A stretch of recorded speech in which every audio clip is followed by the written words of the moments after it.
மத்திய அரசுக்கு எதிராக சாலை மறியல் போராட்டத்தில் ஈடுபட்டு பொதுமக்களுக்கு இடையூறு ஏற்படுத்தியதாக தொடரப்பட்ட வழக்கில் விசிக எம்எல்ஏ பாலாஜி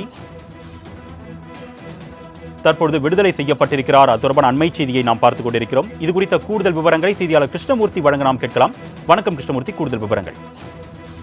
வணக்கம்.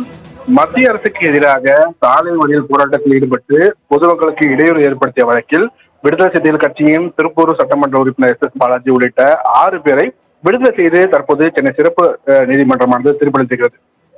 தலித் மக்கள் தாக்கப்படுவதற்கு எதிர்ப்பு தெரிவித்தும் பாதிக்கப்பட்டவர்களுக்கு உச்சநீதிமன்றம் வழங்கிய தீர்ப்பை முறையாக அமல்படுத்தவும் அவர்களுக்கு 1 கோடி ரூபாய் இழப்பீடு வழங்க வேண்டும் என கோரி கடந்த 2018ஆம் ஆண்டு மார்ச் மாதம் சென்னை அண்ணா சாலை அருகே விடுதலை சிறுத்தைகள் கட்சி சார்பில் ஆர்ப்பாட்டமானது நடைபெற்றது.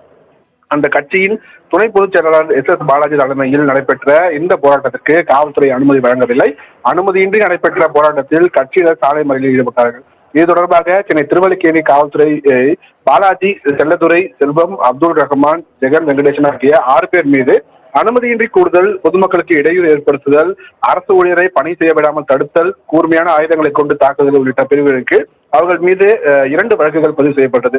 இந்த வழக்குகள் சென்னை மாவட்ட ஆட்சியர் அலுவலகத்தில் இருக்கக்கூடிய MP, MLA-க்கள் மீதான குற்ற வழக்குகளை விசாரிக்கக்கூடிய சிறப்பு நீதிமன்றத்தில் நடைபெற்று வந்தது. இந்த 2 வழக்கின் இறுதி விசாரணை கடந்த 6ஆம் தேதி நீதிபதி தேவல் முன்பாக நடைபெற்றது. அனைத்து தரப்பு வாதங்களுக்கு பிறகாக இந்த வழக்கில் இன்று தினம் தீர்ப்பளித்த நீதிபதி தேவல் காவல்துறை தரப்பில் சந்தேகத்திற்கு இடமின்றி குற்றச்சாட்டுகள் நிரூபிக்கவில்லை என்று கூறி குற்றச்சாட்டின் பலனை குற்றச்சாட்டப்பட்டவர்களுக்கு அளித்து அனைவரையும் வழக்கில் விடுதலை செய்வதாக தற்போது தீர்ப்பளித்திருக்கிறார். அருணேஷ், விவரங்களுக்கு நன்றி கிருஷ்ணமூர்த்தி.